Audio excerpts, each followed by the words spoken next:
I'm sure people who will be listening today, they think of bones as still inanimate objects, but actually, as you and I would know, they're very active organs, very high metabolic, activity. So, could you explain, I guess, in your eyes, what is bone? How active are they? What's going on at a cellular level?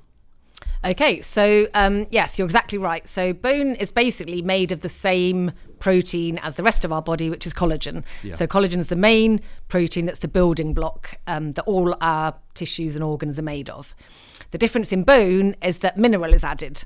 So that obviously would takes place in bones and teeth, but not in other parts of the body. So that's why it seems stiff and inanimate. There you go. Stiff and inanimate. Yes. Because little mineral crystals are dispersed throughout the collagen only in bones and teeth. So that makes it very hard and durable, which is important to keep us upright and protect the rest of our organs. So if we damage, for example, our skull, we're risking damage to the brain. If we damage our ribs, we're risking damage to our lungs. So you want your bone to stay intact to protect the rest of your body. So that's why it has to be made so hard and stiff. On the other hand, we need to be able to repair it. Otherwise, once it's broken once, that's it. That wouldn't serve its function anymore. So that's why it is actually very vital and alive and has much more metabolism than people realise. So it's full of tiny little cells called osteocytes. They're actually quite similar to nerve cells. I think people are a bit more familiar with the idea that nerve cells have these long connections between each other and signal to each other. So do osteocytes. So inside our bone, we have small oval-shaped cells with lots and lots of long connections, and they use those to signal to each other because that's how they can signal through that dense minerals matrix. So they have tiny little canals called canaliculi, and they live in tiny little holes called lacunae. And all that is a live structure, and it's going throughout what feels like just the dense mineralized part of bone. Connecting those are blood vessels. So just as if you cut your skin, you can immediately see you've burst some capillaries and your blood vessels are leaking. And you know that under your skin is lots of tiny, tiny blood vessels that will burst as soon as you cut the skin. That's the same in your bone. You have lots of these tiny capillaries going throughout your bone, bringing nutrients. Otherwise, your bone would die off and wouldn't be able to repair later on when you needed it to. So the blood vessels that go throughout it maintain those cells inside their lacunae, and those cells maintain the viability of the bone.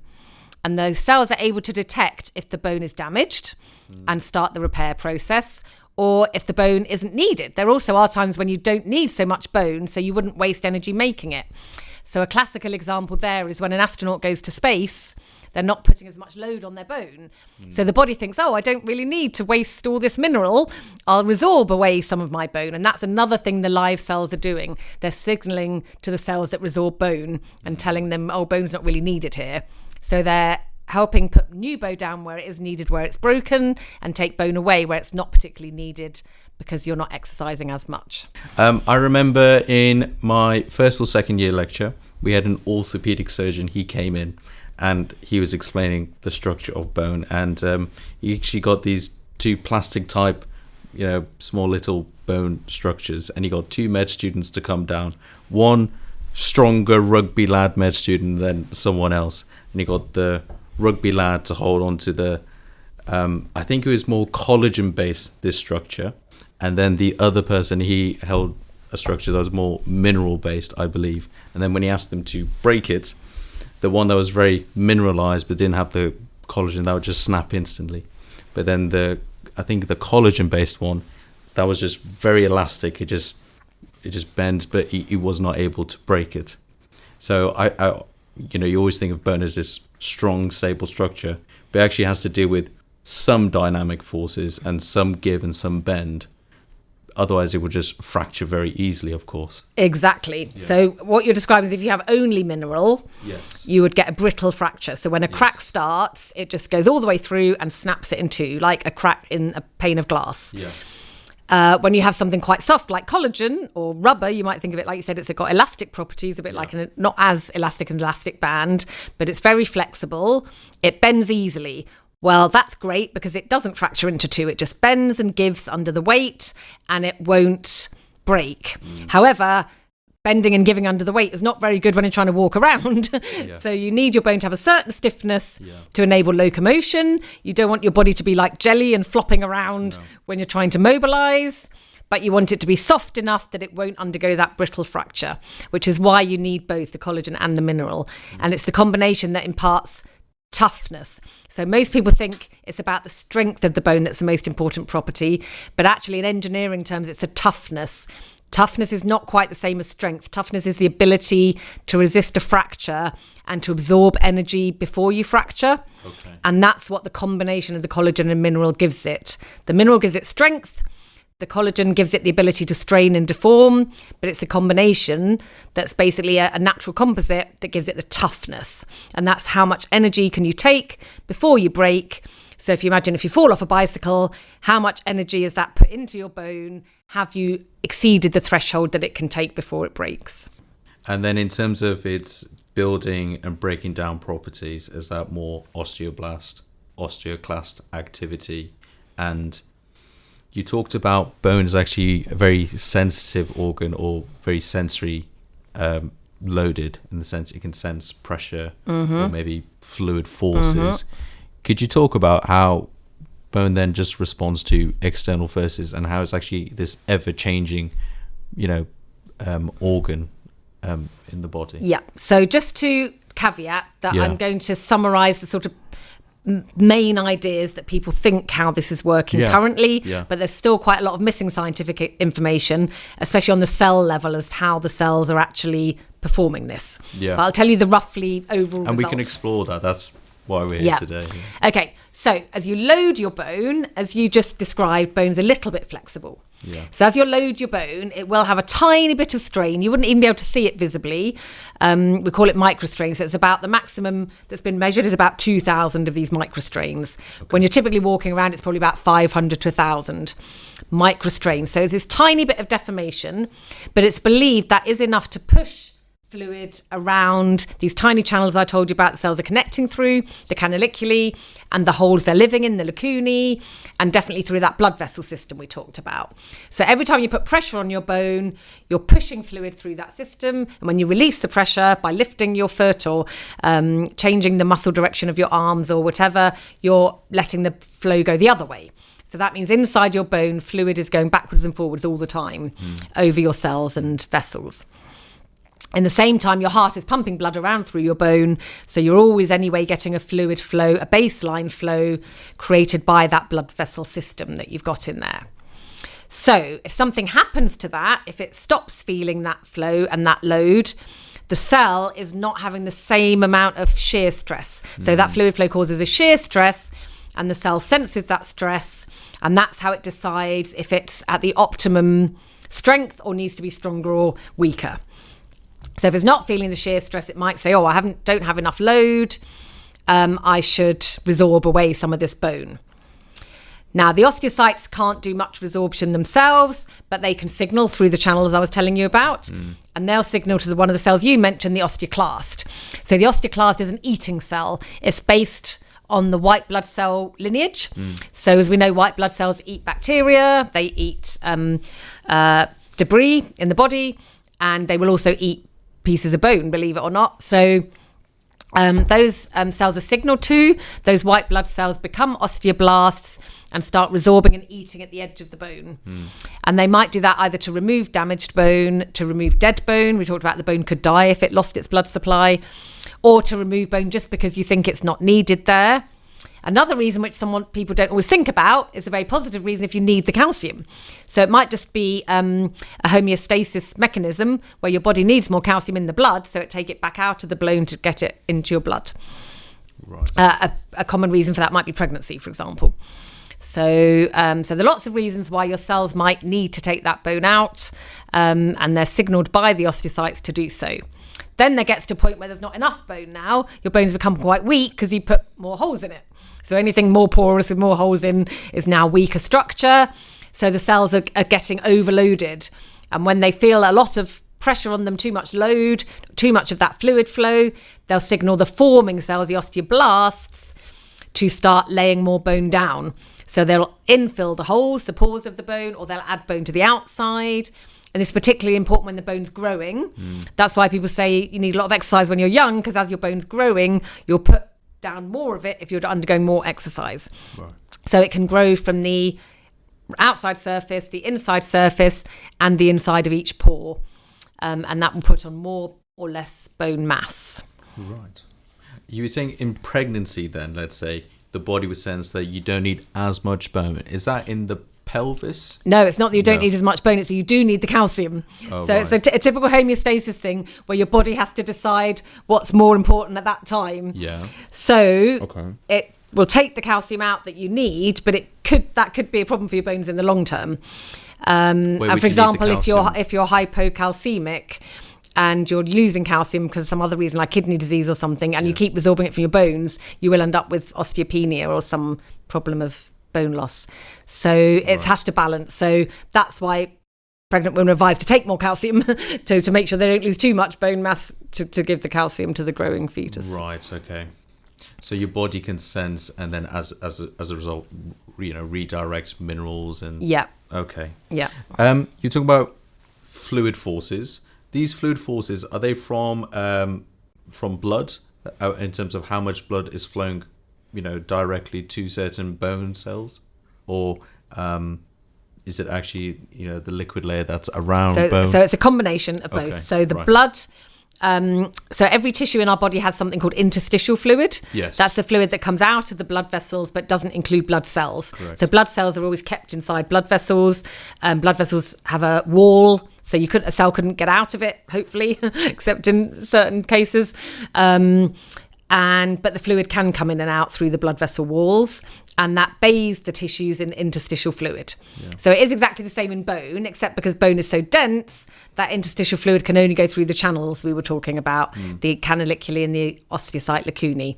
So the interstitial fluid from the capillaries will go into those canaliculi and lacunae, and sometimes back to the capillaries, and generally perfuse that whole system, that whole network of pores. Right. So around each bone cell, there won't be direct contact with blood. That will be interstitial fluid, but it will contain proteins and hormones that have come from the blood. Yeah. The interstitial fluid, that, yes, as you said, is the fluid that sits outside of blood vessels. Yeah. But is that interstitial fluid sitting on top of bones, or is there periosteal fluid that sits on top of bones? And how would those fluid levels actually change then during, let's say, stress or... Yeah, so it's basically all of those things. So the periosteum, which we've not discussed yet, so good to bring it up. Okay. So the periosteum is a layer of soft tissue that surrounds a whole bone. So you have one periosteum surrounding one single bone, like the tibia would have a sheet of periosteum all around it. The femur would have a sheet of periosteum all around it. And that periosteum is very rich in collagen and very rich in stem cells, and it helps in bone repair, it brings cells to the area, and it also protects the outer layer of the bone. So you're right, that would also contain a lot of interstitial fluid in the periosteum. That fluid would exchange with the fluid in the canaliculi, because the canaliculi extend right to the edge of the bone. So the canaliculi go from the edge of the bone, the periosteum, all the way to the endosteum, which is the inside layer, across the whole bone structure. So if it's a long bone, let's say if you took a cross section through a femur in the middle, you would have what looks like very dense bone, but that would have these canaliculi going all the way across, and you wouldn't really see many pores. If you took a cross section at the head of the femur, you would see lots and lots of pores. That would be your trabecular bone. Inside that trabecular bone would be bone marrow, and that bone marrow would have an exchange of fluid with the periosteum that's coming up to the cartilage that's the very top of the head of the femur. Oh, right. Okay. Does that make sense? Is that because at the ends of the femur, the head, that's where its most metabolic activity, most regeneration is occurring, or most growth? Is that why? It's more the other way around. Oh, right, because okay. It's trabecular, those things are happening. So where you have trabecular bone is where you need to be lighter. Okay. And you need to be lighter at the ends of long bones because you need to be larger. So if you think about the fact that at the end of a long bone you have a joint, and at the joint you've got a lot of pressure. So you've got the compression of the two ends rubbing against each other. If you only had a very small joint with a small surface area, you'd then have a really high load on that tiny area, and that would cause a risk of damage. So what you do is you need a large surface area to spread the load. But if you had a large surface area of the same density of the rest of the bone, it would be extremely heavy and rigid. And we just talked about you don't want it too rigid. You need that little bit of give, especially in your joints where you want to allow movement. So you make the bone very porous so that it have a larger surface area and be quite lightweight within those regions where you need it to spread out and be wider. So, but then those spaces in those pores give you space to have the metabolic activity. So that's why it's a great place to store bone marrow, because you have all these holes. So you can put the fatty marrow in there for storage of energy, and then you can have the red marrow for fabrication of blood cells, and it's an ideal location to have it. Right, So, and that, as you said, that whole area will be much more metabolically active because it has a higher surface area. So what we were talking about with the resorption and the formation, you've got many more surface that you can resorb and form. So when resorption and formation starts happening, it tends to be in those trabecular spongy areas more. Okay. Yeah.